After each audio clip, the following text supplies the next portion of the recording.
Mummy जी खाना ले आई। का बनौले बारू? दाल भात चोखा। रोज रोज एक एगो चीज बना देता रू, खात खात मन उता गइल बा। इ ना जे अच्छा अच्छा चीज बनाई। पिज्जा खाएं? हाँ हाँ बनाओ। बनाएम ना, ऑर्डर करे के पड़ी। दी पैसा। कतना? 600। ना ना, हम दाल भात चोखा खा लेम, हमरा बड़ा अच्छा लगेला। बाप रे बाप, इ तो घर लुटवाइए दी। रोज रोज के ड्रामा भइल बा, नौटंकी लगा। हमर बात सुनही के नहीं के कोनो लड़त रहला बा। झगड़ा भइल बा हमरा से, आ खीस उतार तोर बर्तन पर। इतना जोर जोर से काहे बजाओ तोर बर्तन? ठीक बा कि खीस में बर्तन में बजाओ तनी, ना तो रउआ के बजावे लगा नु तो महंगा पड़ जाई। ना ना ठीक बा, बर्तन में बजाओ। पहले की बहू तहर बाप हमरा बेटा के ठग लेलन। हमर बेटा सरकारी नौकरी करत रहे, आ तब दहेज ना देलन सरकार के।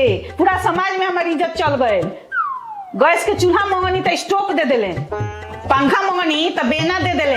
धोखाधड़ी भइल बा हमनी के साथे, एगो मच्छरदानी ना देलन। अम्मा जी माफ को दी हमरा बाबूजी के, ऊपर का गलती को देलन। जाए दी, हम जिंदगी भर और गुलामी करम। आज की बहू तहर पापा कुछ ना देलन। एसी मंगनी तो कूलर दे देलन, 4 चक्का मंगनी तो 2 चक्का दे देलन। एकदम धोखा भइल बा, धोखा हमनी के साथे। एक खबरी हो तहर वीडियो बना लेनी। दहेज चाहिए दहेज। अब सबूत के साथ थाना में जाएम, अब तहरा के चौकी पिसवाएम। नानू कनिया, हम मजाक करत नहीं तारा से। हमर सास नु हमरा के ऐसे कहत रहली तो हमहू सोचनी हम कि हमहू अपना पतोह पर आजमाई। रउआ सुधरन की ना? काहे? रउआ गांव के लोग से कर्जा काहे लेने वाली? हमरा के बोलता लोग कर्जा खोर के बेटा, कर्जा खोर के बेटा। हमें गांव में जाता नहीं तो हमरा के लाश लगता। देख बेटा, हम कर्जा तोरे के पढ़ावे ला ले ले बनी, आ तोरा माई के शौक पूरा करेला। अपना ला हम नहीं खिले ले बाबू। पापा रउआ हमरा खातिर इतना दुख सहता नहीं, अब हमरा से देखल नहीं थे जात।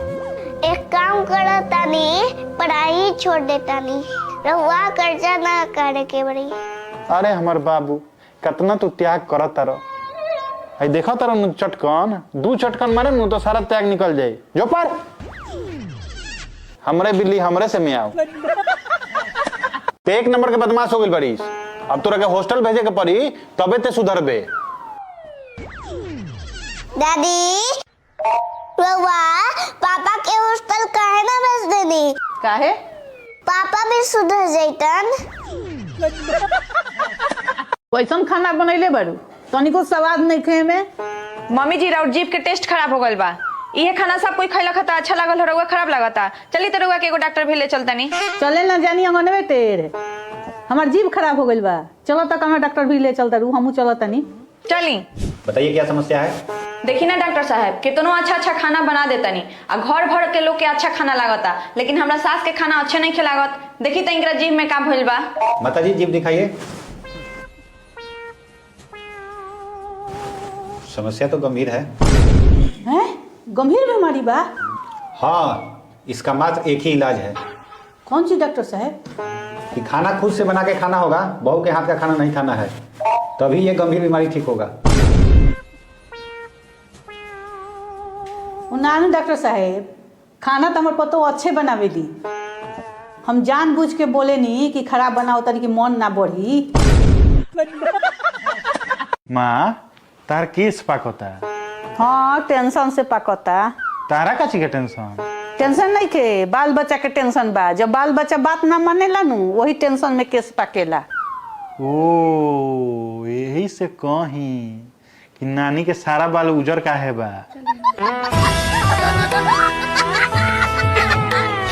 हेलो गाइज, हम परीक्षा में फेल हो गए बनी। आज लोग इनके सिखाएं कि परीक्षा में फेल भइला पर कैसे अपना गार्जियन से बताए के बा बिना पिटैले।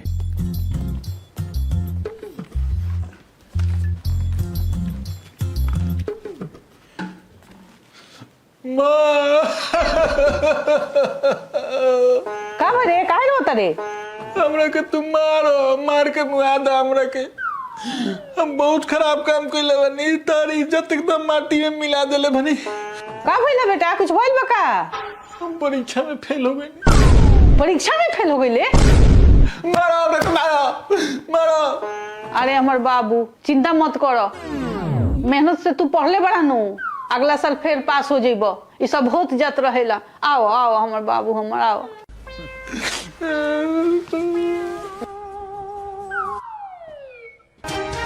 ब्रेकिंग न्यूज, रिक्शे वाले का बेटा बना आईएएस। रे एगो रिक्शा चालक के बेटा आईएएस बन गइल, तोरा पर इतना खर्चा कोई नहीं है, तू फेल हो गइलो। भैया बहुत मार मारले बारन सन। चल अभी बताओ तनी ओकनी के हमरा भाई के छू देला हसन, मार थापर के उ लेके ठीक कर देम। चल चलो भैया चलो। चल जैसे वो लोग मारल चालू कर दिया। एकदम हम थापर तैयार कर के रखत इनते, बुलाओ खाली। ओए बाहर निकलो लोगिन, अकेले गाड़ियां तो मार देला लोगिन। अपन भाई के लेके आइल बानी, आओ निकल जल्दी। बाहर निकलो सन जल्दी, आज खीसे में बानी हम।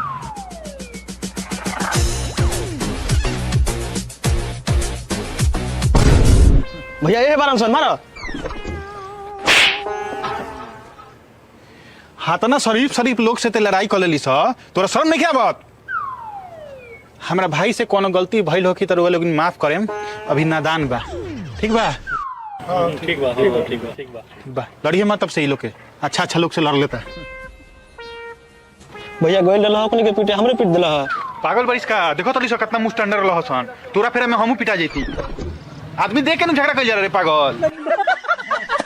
Butterfly, butterfly, butterfly, butterfly. Where are you going? Where are you going? I am going because you are boring. I am going because you are boring. ए जी हमरा बड़ा चक्कर आवता, लागता बीपी लो हो गइल बा। तू तो हम जानते रहनी है कि होई। कैसे?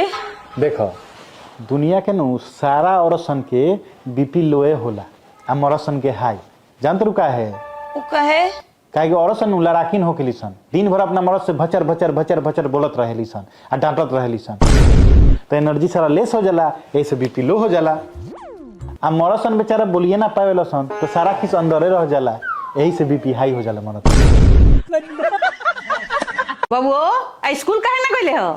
दादी स्कूल कहना में इज्जत नहीं थे। आए पढ़ला लिखला से इज्जत बढ़ेला कि इज्जत घटेला? जो जल्दी पढ़े। रोए ना कहीं नहीं, रोज कहीं ना जाए के ना तो इज्जत घट जाला। हमारा पॉकेट में से पैसा निकले बरू का? ना तो हम काला निकाले जम पैसा। 1000 रुपया कम बा। रउआ तो हमेशा हमरे पर शक करेनी, गिरा देले होके हम कहीं। इस शादी के बाद हमारा पॉकेट में से पैसा ज्यादा काहे गिरे लागल?